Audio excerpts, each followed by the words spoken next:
ইনশাআল্লাহ ইসলামী আন্দোলন বাংলাদেশ যদি এই দেশের মধ্যে সরকার গঠন করলে পার্লামেন্টের মধ্যে গিয়ে সর্বপ্রথম যে আইন করবে কাদিয়ানীদেরকে কাফের ঘোষণা করবে, আল্লাহর রাসূলের ইজ্জত নিয়ে যারা চক্রান্ত করে, যারা কথাবার্তা বলে, তাদেরকে ফাঁসির কাস্টের মধ্যে ঝুলাইতে হবে, বলে ঠিক কিনা?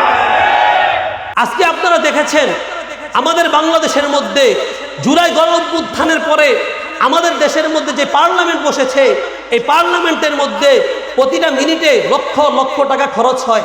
এই টাকা কি শুধু প্রধানমন্ত্রী দেয় নাকি আমরা দেই? বলেন, সবাই দেই। এরকম সবার কাছ থেকে ট্যাক্স নেওয়া হয়। অতঃপর এই পার্লামেন্টের মধ্যে বসার পরে আমরা দেখতে পাইলাম এই পার্লামেন্টের মধ্যে যতদিন ধরে পার্লামেন্ট চলতেছে একটা দুইটা বিষয় নিয়ে তর্ক বিতর্ক হচ্ছে। আমরা তো একটা কথা বলতে চাই, ইসলামী আন্দোলনের বাংলাদেশের আলহামদুলিল্লাহ একজন কর্মী হযরত মাওলানা মাহমুদুল হাসান সাহেব গিয়েছেন। আজকে আমরা দেখেছি আমাদের দেশের মধ্যে আসার পরে এই সেই দাবি করে, এই দাবি করে, সেই দাবি করে। কিন্তু আমরা তো একটা কথা বলতে চাই যে আল্লাহ রাসূল সাল্লাল্লাহু আলাইহি ওয়াসাল্লাম আমাদেরকে ভালোবাসেন। নবীজি দুনিয়ার মধ্যে থাকা অবস্থায় উম্মতকে ভালোবাসে নাই। আরে মেরাজের রজনীতে আল্লাহ রাব্বুল আলামিনের কাছে গিয়ে ভালোবাসে, ভুলেন নাই? আজ নবী আমার হায়াতুন নবী, জিন্দা নবী, মদিনার মধ্যে শুয়ে শুয়ে ইয়া উম্মতি বলে কান্নাকাটি করে। সেই নবীজিকে কখনো ভুলা যাবে? সেই নবীজিকে ভালোবাসতে হবে কিনা? আম্মা জান আয়েশা সিদ্দিকা রাদিয়াল্লাহু তাআলা আনহা বর্ণনা করেন যে একবার আল্লাহ রাসূল সাল্লাল্লাহু আলাইহি ওয়াসাল্লাম হাসি খুশি মনে, তখন আম্মা জান আয়েশা সিদ্দিকা রাদিয়াল্লাহু তাআলা আল্লাহ রাসূলের খেদমত করলেন। আল্লাহ রাসূলের মনটা খুশি। তখন আল্লাহ রাসূলকে আম্মা জান আয়েশা বলেন, আল্লাহ রাসূল বলেন, আয়েশা তুমি আমার কাছে যেটা চাইবে সেটাই কি আজকে তুমিই পাইবে? আম্মা জান আয়েশা সিদ্দিকা রাদিয়াল্লাহু তাআলা নাকি আল্লাহ রাসূল বলেন, আয়েশা বলেন, যোগ আল্লাহ রাসূল আপনি আল্লাহ তাআলার কাছে দোয়া করেন আল্লাহ তাআলা যেন আমার পিছনের এবং পরের সব কিছু মাফ করে দেন। বলেন না সুবহানাল্লাহ। তাহলে কি আল্লাহ রাসূল সাল্লাল্লাহু আলাইহি ওয়াসাল্লাম দোয়া করলেন? যে একটা কথা খেয়াল রাখবেন, সমস্ত নবী রাসূলগণ মাসুম। সমস্ত নবী রাসূলগণ কি মাসুম, তাদের কোনো গুনাহ নাই। আর সমস্ত নবী সাহাবায়ে কেরামগণ মাহফুজ। সমস্ত সাহাবায়ে কেরামগণ কি মাহফুজ। আল্লাহ তাআলা তাদেরকে গুনাহ থেকে কি রাখেন? বিরত রাখেন। আল্লাহ রাসূল দুটি হাত তুলে দোয়া করলেন যে আল্লাহ আপনি আয়েশার পিছনের এবং পরে সব কিছু মাফ করে দেন। আম্মা জান আয়েশা সিদ্দিকা রাদিয়াল্লাহু তাআলার চেহারার মধ্যে মুস্কি হাসি।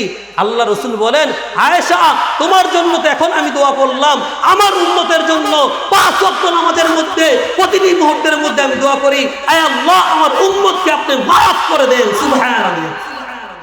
সেই আল্লাহ রাসূলকে ভালোবাসবেন কিনা? আল্লাহ রাব্বুল আলামিনের সম্মান আল্লাহ তাআলা অনেক বেশি বাড়িয়ে দিয়েছেন। পবিত্র কোরআনে কারীমের মধ্যে এক জায়গা নয়, দুই জায়গা নয়, একাধিক জায়গার মধ্যে, যেই জায়গার মধ্যে আল্লাহ তাআলা তার কথাবার্তা বলেছেন, সেই জায়গার মধ্যে তার পেয়ারা হাবিবের কথাবার্তা বলেছেন। মাইয়ুতির রাসূল ফাকাদ আতা আল্লাহ। যেই ব্যক্তি আল্লাহ রাসূলের অনুসরণ করলো সে যেন কি আল্লাহ তাআলার অনুসরণ করলো। আমার নবীর মর্যাদা কত বেশি জানেন? আল্লাহ রাব্বুল আলামিন যেই জায়গার মধ্যে তার নাম রেখেছেন, হাদিসে কুদসির মধ্যে আসে ইদা যুকিরতু যুকিরতা মাই। যেই জায়গার মধ্যে আমার নাম নেওয়া হবে সেই জায়গার মধ্যে তোমার নাম নেওয়া হবে।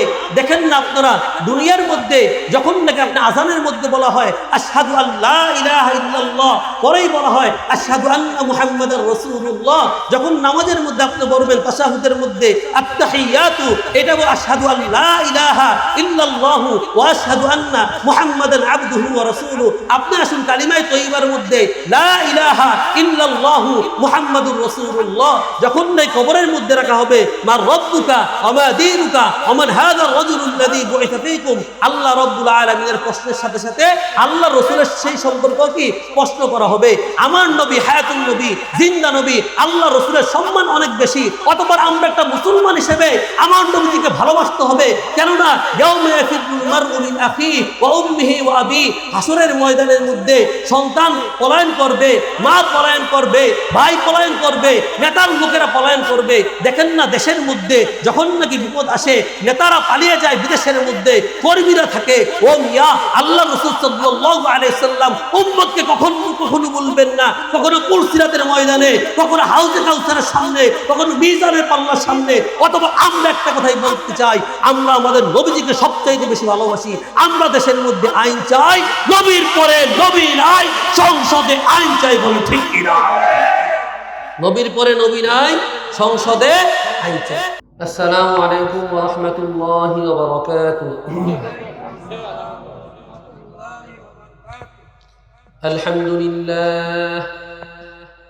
الحمد لله الذي بيده تصريف الأحوال وتخفيف الأثقال، والصلاة والسلام على سيد الهادين إلى محاسن الأفعال وعلى آله وأصحابه المضارعين له بالصفات والأعمال. ونشهد أن سيدنا وسندنا وحبيب ربنا وطبيبنا ومعشوقنا ومولانا محمدا عبده ورسوله، أرسله بالحق بشيرا ونذيرا وداعيا إلى الله بإذنه وسراجا وقمرا منيرا. أما بعد فأعوذ بالله من الشيطان الرجيم. بسم الله الرحمن الرحيم. إياك نعبد وإياك نستعين، اهدنا الصراط المستقيم. فقال الله تعالى: أعوذ بالله من الشيطان الرجيم، إنا نحن نزلنا الذكر وإنا له لحافظون. وقال رسول الله صلى الله عليه وسلم: إذا سألت فاسأل الله، وإذا استعنت فاستعن بالله، أو كما قال عليه الصلاة والسلام: تركت فيكم أمرين لن تضلوا ما تمسكتم بهما، كتاب الله وسنة رسوله. صدق الله العلي العظيم، وصدق رسوله النبي الكريم، ونحن على ذلك من الشاهدين والشاكرين، والحمد لله رب العالمين. اللهم صل على سيدنا ونبينا وشفيعنا وحبيبنا ومولانا محمد صلى الله عليه وسلم. আলহামদুলিল্লাহ, বালুয়াকান্দি ইউনিয়ন মুজাহিদ কমিটি ও আরালিয়া মদিনাতুল উলুম খুরশিদিয়া মাদ্রাসা ও এতিমখানার উদ্যোগে কবরবাসীদের রূহের মাগফিরাত কামনায় বিশাল ওয়াজ মাহফিল ও হালকার জিকিরে আজকের প্রধান অতিথি হিসেবে আমাদের মাঝে উপস্থিত রয়েছেন জুলাই বিপ্লবের অগ্রনায়ক, বাংলাদেশের আধ্যাত্মিক রাহবার, নায়েবে আমিরুল মুজাহিদিন আলহাজ হযরত মাওলানা মুফতি সৈয়দ মুহাম্মদ ফয়জুল করিম সাহেব দামাত বারকাতুহুম শাইখে চরমনাই। আরও আমাদের মাঝে উপস্থিত রয়েছেন আলহাজ মাওলানা সানাউল্লাহ নূরী সাহেব দামাত বারকাতুহুম এবং আল্লামা হাসান ফারুক সাহেব দামাত বারকাতুহুম। এবং আমার পূর্বে আলোচনা করেছেন আমার এই ভাই হাফেজ বাইজিদ সাহেব, এবং মাগরিবের পূর্বে আলোচনা করেছেন আমাদের এই মুহাব্বতের মানুষ মুজাহিদ কমিটির ইমাম কাম মনিটর আলহাজ কারি মোহাম্মদ ফজলুল আমিন সরকার সাহেব সহ আজকের প্রধান মেহমান হিসেবে আগমন করবেন মুন্সিগঞ্জের মাটি ও মানুষের গৌরব জনাব মোহাম্মদ কামরুজ্জামান রতন সাহেব, এমপি, মাননীয় সংসদ সদস্য মুন্সিগঞ্জ ৩, এবং সভাপতিত্ব করবেন আলহাজ মোহাম্মদ শামসুল হক সরকার সাহেব। অভ্যর্থনায় রয়েছেন আমার শ্রদ্ধেয় কাকা আলহাজ মোহাম্মদ শাহজালাল সাহেব, সদর গজারিয়া উপজেলা মুজাহিদ কমিটি। স্টেজ পরিচালনায় রয়েছেন আলহাজ মৌলভী আলামিন সরকার সাহেব, সভাপতি দিন কায়েম সংগঠন গজারিয়া উপজেলা। আরজ গুজার জনাব মোহাম্মদ রুবেল হোসেন, সভাপতি অত্র মাদ্রাসা। শুভেচ্ছান্তে অত্র মাদ্রাসার মুহতামিম সাহেব মাওলানা সোহেল সাহেব সহ স্টেজের মধ্যে উপস্থিত রয়েছেন ওরাসাতুল আম্বিয়া উলামায়ে কেরামগণ। সামনে উপবিষ্ট রয়েছেন আশিকিন, যাকিরিন, শাকিরিন, আমার মুরব্বী বাবারা, কলিজার টুকরা যুবক ভাইয়েরা, পর্দার আড়ালে উপবিষ্ট সম্মানিত শ্রদ্ধেয় মা বোনেরা। মহান রব্বুল আলামিনের কাছে অসংখ্য অগণিত শুকর ও সুজুদ, যেই মহান রব্বুল আলামিন আজকের এই দিনে আমাদেরকে চরমনাই পীর সাহেবের সুহবতে আসার বসার, কোরআন হাদিসের আলোকে কিছু কথা বলার, কিছু কথা শোনার জন্য তৌফিক দান করেছেন। এজন্য মহান রব্বুল আলামিনের কাছে আল্লাহ তাআলার দেওয়া জবান দিয়ে, আল্লাহ তাআলার দেওয়া জিহ্বা দিয়ে, শক্তি দিয়ে সকলে একসাথে আকাশ বাতাসকে মুখরিত করে দিয়ে কালিমাতুশ শুকুর আদায় করে আলহামদুলিল্লাহ। লক্ষ কোটি সালাম ও দুরূদ বিশ্ব মানবতার কান্ডারি দুজাহানের বাদশাহ সাইয়্যিদুল মুরসালিন খাতামুন নবিয়্যিন রাহমাতাল লিল আলামিন নবী আরব মুহাম্মদুর রাসূলুল্লাহ সাল্লাল্লাহু আলাইহি ওয়াসাল্লামের উপর। সম্মানিত উপস্থিতি, আল্লাহ রাসূল সাল্লাল্লাহু আলাইহি ওয়াসাল্লাম সাহাবীদেরকে একদিন বলেন, ইদা মারারতুম বিরিয়াদিল জান্নাহ, ও আমার সাহাবীরা, যখন নাকি তোমরা জান্নাতের পাশ দিয়ে অতিক্রম করবে তখন তোমরা কিছু সময়ের জন্য হলেও সেই জান্নাতি মজমার মধ্যে বসবে।